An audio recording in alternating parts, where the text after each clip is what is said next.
Hello बच्चों, मैं स्मिता बिजलवान स्वागत करती हूँ आपका आईसीटी वर्चुअल क्लासरूम। और आज हम पढ़ने जा रहे हैं क्लास 11 केमिस्ट्री का चैप्टर हाइड्रोकार्बन। ये चैप्टर हमने प्रीवियस लेक्चर में स्टार्ट कर चुके। प्रीवियस लेक्चर तक हम कुछ टॉपिक काफ़ी सारे टॉपिक्स जो है कवर कर चुके। अब हम एरोमेटिक हाइड्रोकार्बन्स के बारे में बेंजीन के बारे में पढ़ रहे थे। यहाँ पर जो है हमारा लास्ट टॉपिक चल रहा था केमिकल प्रॉपर्टीज। केमिकल प्रॉपर्टीज यानी कि रासायनिक गुण में हम इलेक्ट्रोफिलिक सब्स्टिट्यूशन रिएक्शंस पढ़े, जहाँ पर हमने nitration, sulphonation, halogenation, Friedel Crafts alkylation, Friedel Crafts acylation को पढ़ा। साथ ही हमने पढ़ा था mechanism of electrophilic substitution reaction, क्योंकि इलेक्ट्रोफिलिक सब्स्टिट्यूशन रिएक्शन का क्या मैकेनिज्म है वो भी हमने डिटेल में डिस्कस कर लिया था। चलिए तो एक बार फिर से देखते हैं, आप देख ली रिवाइज कर लीजिए, फिर हम आगे नया टॉपिक पढ़ते हैं, एडिशन। तो पहले इस प्रकार हमने इलेक्ट्रोफिलिक सब्स्टिट्यूशन रिएक्शन पढ़ी थी। फिर लास्ट लेक्चर में हम नाइट्रेशन पढ़ रहे थे, halogenation, sulphonation, Friedel Crafts alkylation and acylation. अब यहाँ पर जो लास्ट लेक्चर में पढ़ लिया था, जो टॉपिक्स हमने पढ़ लिए थे, अच्छे से समझ लिए थे, डिस्कस कर लिए थे, उनको जो है उनके बारे में जो है थ्योरी हम अब पढ़ लेंगे। अभी तक हमने उनकी सारी रिएक्शंस देख ली, क्या मैकेनिज्म होता है, कैसे हम रिएक्शंस करते हैं, वो सब हम पढ़ चुके हैं। एक बार जो है हम उनकी जो है थ्योरी भी यहाँ पर देख लेंगे, जिससे आपका टॉपिक भी अच्छे से रिवाइज हो जाएगा और आप अगर कुछ भूल भी गए होंगे तो वो भी आपको यहाँ पर रिकॉल हो जाएगा। यहाँ पर सबसे पहले हमने नाइट्रेशन पढ़ा था। नाइट्रेशन में हमने क्या पढ़ा था कि जो NO2 ग्रुप होता है वो हाइड्रोजन को क्या करता है, रिप्लेस कर लेता है। लेकिन NO2 आ जाता है हाइड्रोजन की जगह पर और हाइड्रोजन चला जाता है यहाँ पर OH के साथ। ठीक, the replacement of hydrogen atom, यानी कि हाइड्रोजन एटम का जो रिप्लेसमेंट होगा in the ring by nitro group के द्वारा, उसे क्या कहा जाता है, नाइट्रेशन कहा जाता है। It is carried out by heating benzene with the nitrating mixture constituting of concentrated nitric acid. कौन सा मिक्सचर, कंसंट्रेटेड नाइट्रिक एसिड और sulphuric acid. Nitric acid and sulphuric acid is about 330 kelvin. तो इस प्रकार जो है बेंजीन की reaction कराते हैं कंसंट्रेटेड नाइट्रिक एसिड और कंसंट्रेटेड H2SO4 और हमें नाइट्रोबेंजीन मिलता है। तो मैकेनिज्म हम देख चुके थे अपने प्रीवियस लेक्चर में। अगला था हमारा हैलोजिनेशन। हैलोजिनेशन में भी हमने क्या पढ़ा कि रिप्लेसमेंट होता है हाइड्रोजन एटम का, किसके द्वारा, हैलोजन एटम के द्वारा, उसी को ही हैलोजिनेशन कहा जाता है। ठीक, एरीन्स क्या करते हैं, रिएक्ट करते हैं हैलोजन के साथ, किसकी प्रेजेंस में, ल्यूइस एसिड यानी कि एनहाइड्रस एल्यूमिनियम क्लोराइड, या FeBr3 भी हम ले सकते हैं, या FeCl3 हम ले सकते हैं। और क्या बनाते हैं, ये क्या यील्ड करते हैं, हैलो एरीन्स यहाँ पर हमें देखने को मिलता है। अच्छा, जब हम रिएक्शंस पढ़ चुके हैं तो हम ये थ्योरी क्यों पढ़ रहे हैं इनके बारे में, क्योंकि कभी एग्जाम में क्या आता है कि right a brief account about nitration, nitration के बारे में ब्रीफ अकाउंट लिखिए, या हैलोजिनेशन के बारे में ब्रीफ अकाउंट लिखिए। तो वहां पर आप क्या करेंगे, सिर्फ रिएक्शन करके छोड़ देंगे, नहीं, तो आपको जो है थोड़ा बहुत यहाँ पर उसको क्या करना पड़ेगा, लिखना पड़ेगा, किस प्रकार जो है हम लिखते हैं। लिखना वही है जो हम रिएक्शन में कर रहे हैं, लिखते तो वही है ना जो रिएक्शन में कर रहे हैं, लेकिन यहाँ से जो है थ्योरी से आपको एक आइडिया आ जाएगा किस प्रकार जो है हमें उसको लिखना है। चलिए, नाइट्रेशन और हैलोजिनेशन ये हम पढ़ चुके थे, रिएक्शन हमें आती है, क्लोरोबेंजीन यहाँ पर बनता है। ठीक, चलिए तो इसे अब जो है आप नोट कर लीजिए अपनी कॉपी में, फिर हम आगे बढ़ते हैं।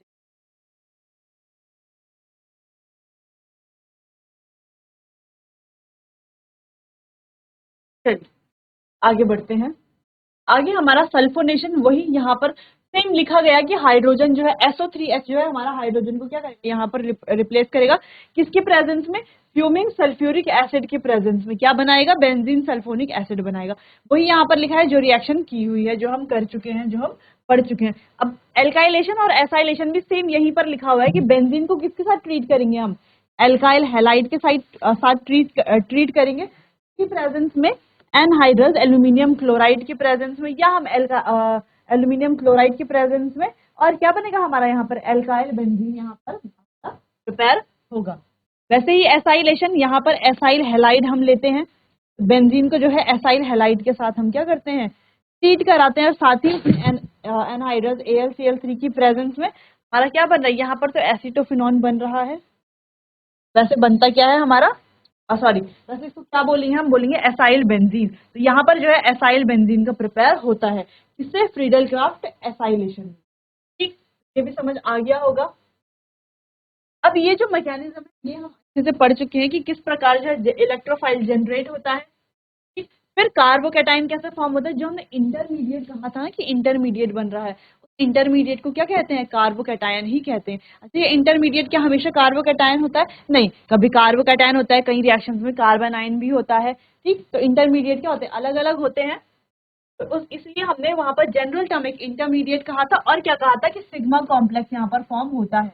जब हमने वहां पर पढ़ा तो हमने क्या कहा था? सिग्मा कॉम्प्लेक्स यहाँ पर होता है। तो कभी भी आपसे पूछा जाए कि इलेक्ट्रोफिलिक सब्स्टिट्यूशन रिएक्शन होती है जो बेंजीन की, ठीक, आपसे क्या पूछा जा सकता है? ये एमसीक्यू में आ सकता है या फिलिप्स में आ सकता है। इस तरीके के क्वेश्चन जो है काफी बार पूछे जाते हैं, या आपको प्रैक्टिकल में आपसे पूछ लिया जा सकता है कि जो electrophilic substitution reaction of benzene होती है, तो वहां पर जो इंटरमीडिएट बनता है वो कैसा कॉम्प्लेक्स होता है, तो आपको बताना है वो क्या होता है? सिग्मा कॉम्प्लेक्स होता है। ठीक, आगे हमने बता दिया था कि कैसे जो है उसको फिर हम स्टेबलाइज करते हैं।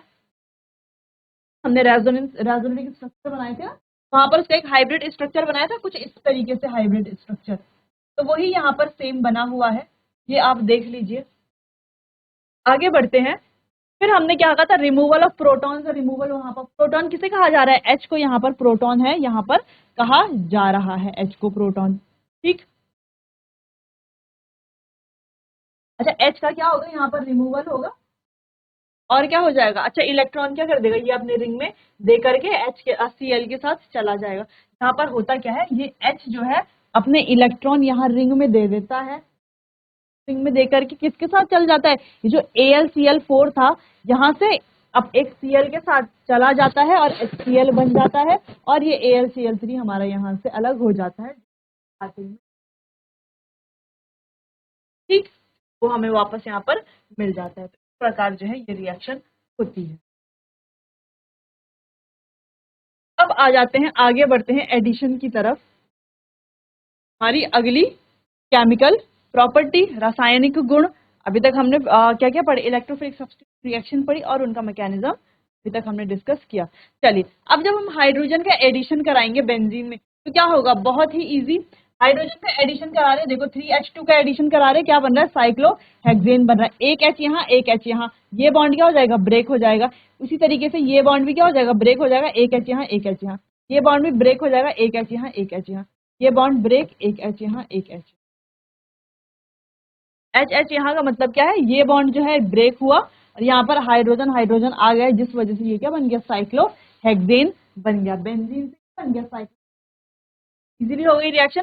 अच्छा, इसमें सिर्फ याद रखने वाली चीज है कैटलिस्ट। कैटलिस्ट आपको याद रखना है, और हीट हम यहाँ पर देते हैं। ठीक, अच्छा, दूसरा एडिशन ऑफ हेलोजन। अब हेलोजन का कैसे एडिशन करते हैं? बेंजीन को क्लोरीन के साथ या ब्रोमीन के साथ रिएक्ट कराते हैं, किसकी प्रेजेंस में? सनलाइट की प्रेजेंस में, जिससे हेक्साक्लोराइड बनता है। बेंजीन हेक्साक्लोराइड यहाँ पर प्रिपेयर होता है। देखो किस तरीके से बनता है। इस तरीके से बेंजीन, हमने यहाँ पर Cl2 डाला, क्या बन गया हमारा? अच्छा, यहाँ पर सनलाइट के प्रेजेंस में जो है ये रिएक्शन होती है, तो बेंजीन हेक्साक्लोराइड यहाँ पर बनता है। इस प्रकार से ये एडिशन। अगली हमारी कंबशन की रिएक्शन। अब कंबशन की रिएक्शन, जो बेंजीन है हमारा C6H6 प्लस O2 ऑक्सीजन के साथ रिएक्ट करता है। बेंजीन कैसा? Liquid benzene. ठीक, लिक्विड बेंजीन जो है ऑक्सीजन के साथ रिएक्ट करता है और क्या बनाता है? CO2 plus H2O। क्या बनाता है? कार्बन डाइऑक्साइड प्लस वाटर यहाँ पर बनाता है बेंजीन। जब उसको क्या करते हैं हम? ऑक्सीजन के साथ जब वो रिएक्ट करता है, वो completely burning with oxygen, oxygen के साथ जब कंप्लीटली बर्न होता है। कंबशन का मतलब पता है ना सबको? कंबशन यानी कि दहन जो होता है, दहन की जो प्रक्रिया होती है, तो कंबशन कहते हैं। यहाँ पर कंबशन कैसे कराते हैं? ऑक्सीजन की प्रेजेंस में। ठीक है, बेंजीन, लिक्विड बेंजीन को ऑक्सीजन की प्रेजेंस में हम कंबशन कराएंगे, तो क्या बनेगा हमारा? कार्बन डाइऑक्साइड और वाटर। तो समझ में आया कि कार्बन डाइऑक्साइड बनेगा। अब इस रिएक्शन को क्या करेंगे हम? बैलेंस कर लेंगे। बैलेंस इस प्रकार से होगी, हो गया बैलेंस। ऑक्सीजन बैलेंस करना है, ऑक्सीजन हो गया बैलेंस। देखो, कार्बन के कितने कंपाउंड है? 6 to 12 कार्बन कंपाउंड है, यहाँ पर भी 12 कार्बन कंपाउंड है। ऑक्सीजन देखो कितने 15 to 30 ऑक्सीजन है, यहाँ पे भी 12 to 24 प्लस 6 कितने हो गए? 30 यहाँ पर ऑक्सीजन है। हाइड्रोजन देखो 6 to 12 हाइड्रोजन है, यहाँ पर 6 to 12 हाइड्रोजन हमें देखने को मिल रहा है। तो दोनों तरफ क्या है? सारे सारे ही क्या हो गए? बैलेंस हो गए अच्छे से। ठीक, तो इस प्रकार जो है बेंजीन का रिएक्शन कराते हैं हम O2 के साथ, जिससे कि हमारा CO2 और वो हमें यहाँ से है जो बहुत सारी क्या निकलती है? Large amount of energy evolve होती है। क्या होती है? लार्ज अमाउंट होती है। ठीक, तो ये थी हमारी जनरल रिएक्शन। और कंबशन की रिएक्शन किस प्रकार बेंजीन करता है? रिएक्शन बैलेंस करना, रिएक्शन लिखने के बाद जो है उसको बैलेंस करना बहुत जरूरी है। तो बैलेंस आप कर लीजिएगा एक बार ध्यान से देख करके। बैलेंस करना रह जाता है तो उसमें क्या होते हैं? मार्क्स कट जाते हैं। ठीक, चलिए तो इसे अब आप नोट कर लीजिए, समझ तो आ ही गया होगा।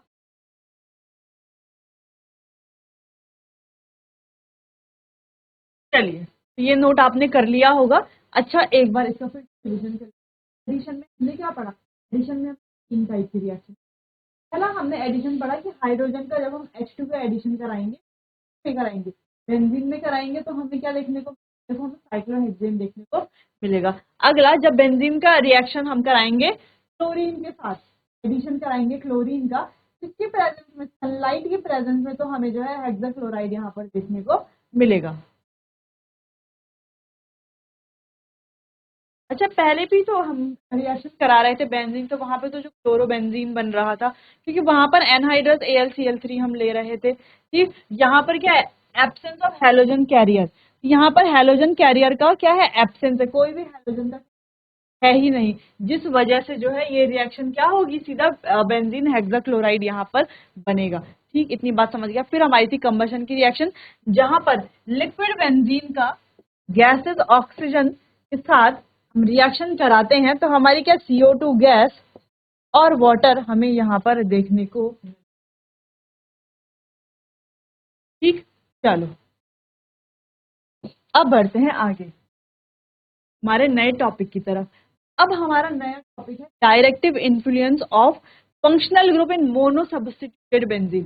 पहले तो मोनो सब्स्टिट्यूटेड बेंजीन क्या है ये समझ जरूरी है ना। पहले मोनो सब्स्टिट्यूटेड बेंजीन यानी कि बेंजीन, बेंजीन तो है ही मोनो सब्स्टिट्यूटेड में। सब्स्टिट्यूटेड, मोनो सब्स्टिट्यूटेड का मतलब जहां पर बेंजीन का एक हाइड्रोजन जो है कि कोई फंक्शनल ग्रुप क्या कर लेता है? रिप्लेस कर लेता है। जैसे कि हमारा फिनॉल है, फिनॉल है तो फिनॉल में क्या हो रहा है? हाइड्रोजन जो है बेंजीन में, हाइड्रोजन जो है OH ग्रुप क्या कर रहा है? रिप्लेस कर ले रहा है ना। तो OH ग्रुप आ जा रहा है हाइड्रोजन की जगह पर। तो जहां पर हाइड्रोजन को जो है कोई भी फंक्शनल ग्रुप क्या कर लेता है? सब्स्टिट्यूट कर लेता है, वही हमारा मोनो सब्स्टिट्यूटेड बेंजीन होता है। समझ में आया मोनो सब्स्टिट्यूटेड बेंजीन क्या होता है? ठीक, चलिए। अच्छा, यहाँ पर हम दो चीजें पढ़ते हैं, दो important, ortho and para directing group. कुछ ग्रुप्स क्या होते हैं जो हमारे ऑर्थो पैरा डायरेक्टिंग होते हैं, रिंग को एक्टिवेट क्या करते हैं? जो बेंजीन रिंग होती है उसको क्या करते हैं? एक्टिवेट करते हैं। ठीक, इलेक्ट्रॉन डेंसिटी। अगला हमारा मेटा डायरेक्टिंग ग्रुप, जो इलेक्ट्रॉन जो बेंजीन रिंग को क्या करते हैं? डीएक्टिवेट करते हैं। अच्छा, बेंजीन रिंग को कुछ क्या करेंगे? एक्टिवेट करेंगे, और कुछ क्या करेंगे? डीएक्टिवेट करेंगे। कौन एक्टिवेट करेंगे, कौन डीएक्टिवेट करेंगे, कौन जो है इलेक्ट्रॉन की डेंसिटी इंक्रीज करेंगे, कौन इलेक्ट्रॉन की डेंसिटी डिक्रीज करेंगे, वो हम यहाँ पर अब पढ़ेंगे। चलिए एक एक करके स्टार्ट करते हैं। चलिए, अच्छा तो प्रोडक्ट हमारा पैरा प्रोडक्ट बनेगा, बेंजीन पैरा प्रोडक्ट बनेगा, या ऑर्थो प्रोडक्ट बनेगा, या मेटा प्रोडक्ट बनेगा, वो हमारा जो सब लगा होगा उस पर डिपेंड करता है। अब कैसे डिपेंड करता है? चलिए तो स्टार्ट करते हैं। चलिए सबसे पहले करते हैं ऑर्थो पैरा डायरेक्टिंग।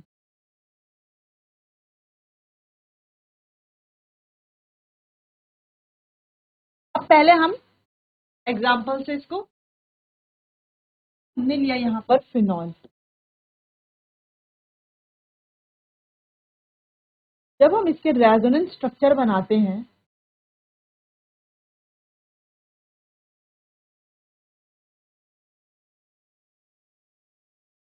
जब हम इसके रेजोनेटिंग स्ट्रक्चर बनाते हैं तो हम क्या देख रहे हैं, देखो ये आए यहाँ पर और ये चला गया, यानी कि ये OH यहाँ पर आ गया डबल बॉन्ड, ये बॉन्ड तो था ही यहाँ पर, ये बॉन्ड भी था, ये क्या आ गया हमारा नेगेटिव हो गया। ठीक, क्या समझ में आया? अब ये आया यहाँ पर और ये चला गया यहाँ, यानी कि क्या बना, OH तो यहाँ पर है ही, डबल बॉन्ड है, ये यहाँ पर है, ये बॉन्ड आ गया, देखो ये माइनस आ गया यहाँ पर इलेक्ट्रॉन्स और यहाँ पर आ गया हमारा नेगेटिव, यानी कि 2 इलेक्ट्रॉन है। आगे बढ़े,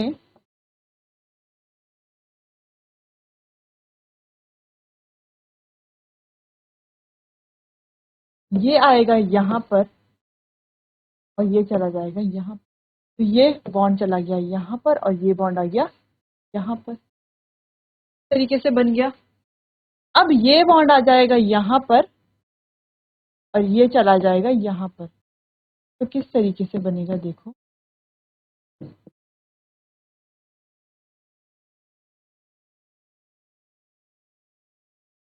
देखो ये बॉन्ड आ गया यहाँ पर और ये बॉन्ड चला गया यहाँ, ठीक, फिर से वापस से लोन पेयर बन गया। तो इस तरीके से ये बन रहा है। अब इसको पहले आप नोट करो और ध्यान से देखो कुछ चीजें, इसमें ध्यान से देखो, फिर मैं इसको आपको एक्सप्लेन करती हूँ।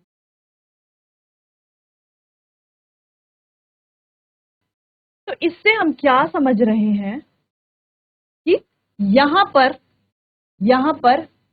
और यहाँ पर क्या हो रहा है, इलेक्ट्रॉन डेंसिटी इंक्रीज हो रही है। देखो इलेक्ट्रॉन की डेंसिटी है ना वहां पर, यानी कि जो भी इनकमिंग ग्रुप होगा, जो कोई ग्रुप आएगा तो कहाँ पर आना चाहेगा, यहीं पर तो आना चाहेगा। कोई कार्बोकैटायन आएगा तो यहीं पर तो आना चाहिए, क्योंकि क्या है, पॉजिटिव चार्ज है, वो कहाँ पर जाना चाहेगा, जहां पर इलेक्ट्रॉन्स होंगे। यानी कि इनमें क्या होता है, ऑर्थो और पैरा पोजीशन में क्या होता है, हमारे इलेक्ट्रॉन डेंसिटी होती है, जिस वजह से ये ऑर्थो पैरा डायरेक्टिंग ग्रुप्स होते हैं। क्योंकि इनकमिंग ग्रुप आएगा तो वो कहाँ आएगा, ऑर्थो और पैरा पोजीशन पर आएगा। इतनी बात समझ में आई कि इनकमिंग ग्रुप जो आएगा वो कहाँ पर आएगा, ऑर्थो पैरा पोजीशन पर आएगा। इसीलिए जो है इनको ऑर्थो पैरा डायरेक्टिंग ग्रुप भी कहते हैं। और जो है ये क्या करते हैं, रिंग को एक्टिवेट करते हैं। क्या करते हैं, रिंग को एक्टिवेट,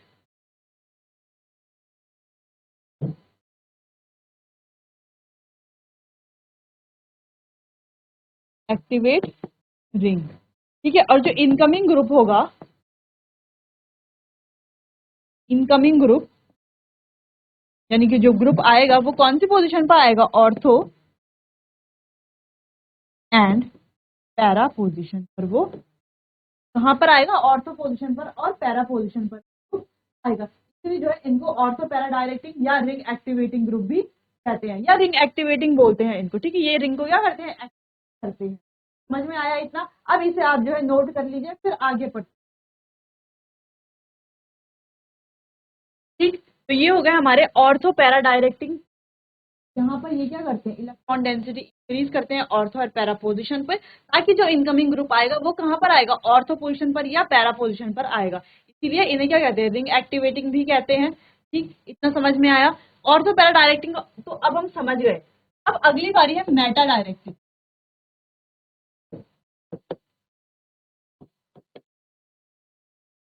अब मेटा डायरेक्टिंग में क्या होगा, देखो मेटा डायरेक्टिंग में क्या होगा, इस पर देख लेते हैं। एग्जाम्पल से हम यहाँ पर देखते हैं रेजोनेंस।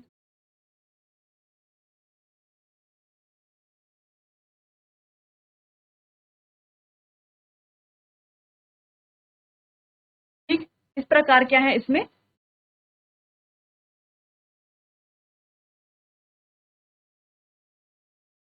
चलिए ये बॉन्ड जाएगा हमारा इधर और ये बॉन्ड जाएगा इधर, जिससे कि कुछ ऐसा स्ट्रक्चर बनेगा।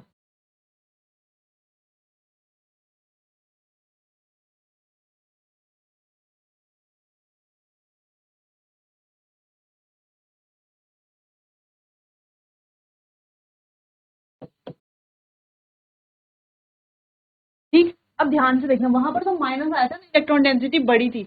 यहाँ पर क्या हो रहा है, देखो इलेक्ट्रॉन डेंसिटी क्या हो रही है, कम हो रही है। क्या हो रही है, इलेक्ट्रॉन डेंसिटी कम हो रही है। आगे देखो और देखेंगे हम, यहाँ पर ये बॉन्ड गया यहाँ पर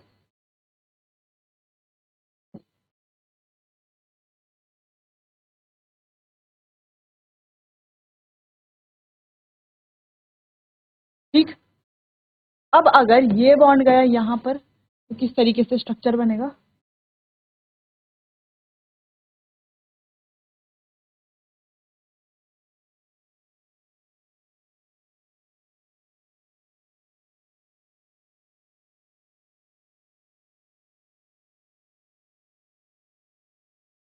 ठीक, अब क्या होगा, ये आएगा यहाँ पर और ये आ जाएगा यहाँ पर। कैसे इसका स्ट्रक्चर बनेगा?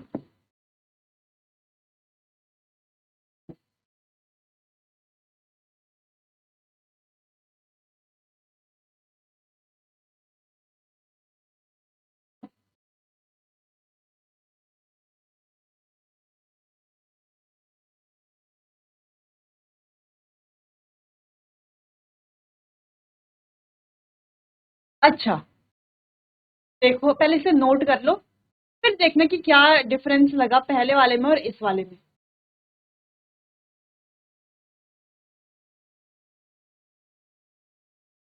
अब हम यहाँ पर क्या देख पा रहे हैं कि ऑर्थो और पैरा पोजीशन पर क्या हो रहा है। देखो ऑर्थो और पैरा पोजीशन में इलेक्ट्रॉन की डेंसिटी क्या हो रही है, रिड्यूस हो रही है।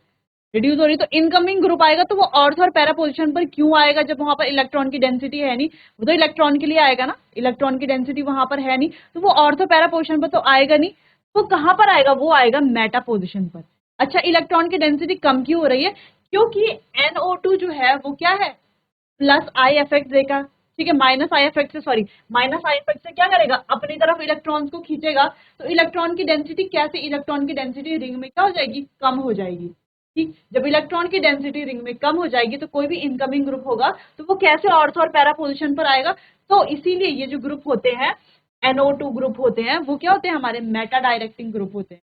ठीक, जब ये बेंजीन रिंग पे लग जाते हैं तो बेंजीन क्या हो जाए, बन जाती है। रिंग कैसे बन जाती है, ये रिंग को डीएक्टिवेट कर देते हैं और रिंग क्या हो जाती है, मेटा डायरेक्टिंग हो जाती है। तो कोई भी ग्रुप हमारा आता है इनकमिंग ग्रुप, कोई भी इनकमिंग ग्रुप आता है, अगर इनकमिंग ग्रुप कहां पर आता है,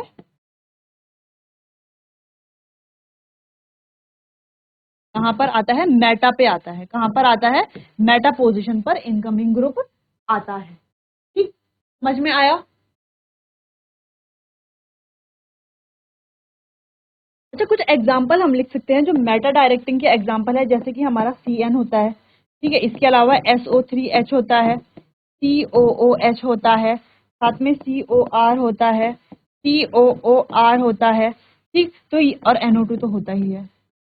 तो ये अगर कहीं पर लगे हों तो हम क्या समझ लें कि वो क्या है, हमारा मेटा डायरेक्टिंग है। तो कहां पर आएगा, जो इनकमिंग आएगा मेटा पर आएगा। ये आपको क्लियर हो गया? और तो जहां पर हमने पढ़ा ऑर्थो पैरा डायरेक्टिंग, ये ऑर्थो पैरा डायरेक्टिंग क्यों है, क्योंकि देखो माइनस माइनस है ना, यहाँ पर क्या है, ये इलेक्ट्रॉन्स है ना, यहाँ पर ये क्या कर रहे हैं, ऑर्थो और पैरा में इलेक्ट्रॉन की डेंसिटी को इंक्रीज कर रहे हैं, जिससे कि वो इनकमिंग ग्रुप आएगा तो कहां पर आएगा, ऑर्थो और पैरा पोजिशन पर ही आएगा और ये रिंग को एक्टिवेट भी करते हैं। जबकि जो हमारे मेटा डायरेक्टिंग होते हैं, NO2, SO3H, COH, COR और CN, इस तरीके के जो हमारे ग्रुप्स होते हैं वो क्या करते हैं, इलेक्ट्रॉन की डेंसिटी को कम कर देते हैं। क्या कर देते हैं, यहाँ पर हम लिख लेते हैं रिड्यूस। एक और पॉइंट क्या है, रिड्यूस, कम कर देते हैं इलेक्ट्रॉन डेंसिटी। इलेक्ट्रॉन डेंसिटी को भी क्या कर लेते हैं, कम कर लेते हैं, जिस वजह से जो कोई इनकमिंग ग्रुप आएगा वो कहां पर आएगा, मेटा पोजीशन पर आएगा, ऑर्थो पैरा पे नहीं आ सकता, वहां पर इलेक्ट्रॉन की डेंसिटी बिल्कुल कम है। वहां पर इलेक्ट्रॉन डेंसिटी क्या कुछ है ही नहीं है, पॉजिटिव चार्ज है ना यहाँ पर। ठीक, ये आप समझ गए होंगे ऑर्थो पैरा डायरेक्टिंग और मेटा डायरेक्टिंग। अगर यहाँ पर कोई भी कंफ्यूजन है ऑर्थो पैरा डायरेक्टिंग में या मेटा डायरेक्टिंग में तो आप मुझसे पूछ सकते हैं।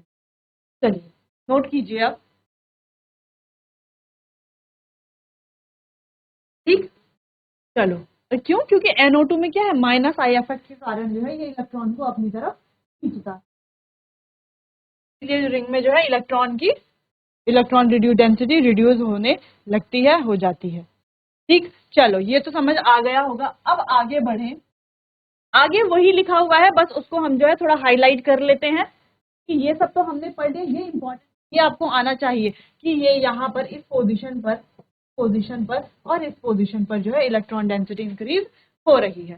तो वही यहाँ पर लिखा है, क्या होता है, directive influence of OH phenolic group का हम यहाँ पर पढ़ रहे हैं ये क्या, सबसे पहले तो यहाँ पर लिखा है कि ऑर्थो पैरा डायरेक्टिंग होते हैं। दूसरा क्या लिखा है, इलेक्ट्रॉन डेंसिटी क्या हो जाती है, overall electron density on benzene increase होने लगती है, इसीलिए इन्हें एक्टिवेटिंग ग्रुप भी कहा जाता है। ठीक, आगे बढ़े। मेटा डायरेक्टिंग में भी हमने सेम चीज पढ़ी। अच्छा, यहाँ पर भी देखो देखो एग्जांपल्स लिखे हैं जो आपने वहां से नोट कर लिए होंगे। तो यहाँ पर हमने नाइट्रोबेंजीन का एग्जांपल लिया है। तो यहाँ पर हमने देखा कि नाइट्रो ग्रुप में स्ट्रॉन्ग क्या है, -I इफेक्ट है, जिससे वो अपनी तरफ क्या करता है, इलेक्ट्रॉन्स को खींचता है, और इलेक्ट्रॉन की डेंसिटी क्या हो जाती है, रिंग में, बेंजीन की रिंग में इलेक्ट्रॉन की डेंसिटी क्या हो जाती है, कम हो जाती है। ठीक, चलिए, तो ये था। अब यहां से हमारा एक लास्ट टॉपिक बच जाता है, कार्सिनोजेनेसिटी एंड टॉक्सिसिटी। ये क्या होता है उसको हम जो है अपने अगले लेक्चर में डिस्कस करेंगे। सिर्फ एक ही टॉपिक बचता है, तो यह जो चैप्टर है हमारा अगले टॉपिक अगले सेशन में जो है कंप्लीट हो जाएगा। चलिए, तो मिलते हैं अपने अगले सेशन में, तब तक के लिए आपका बहुत बहुत धन्यवाद।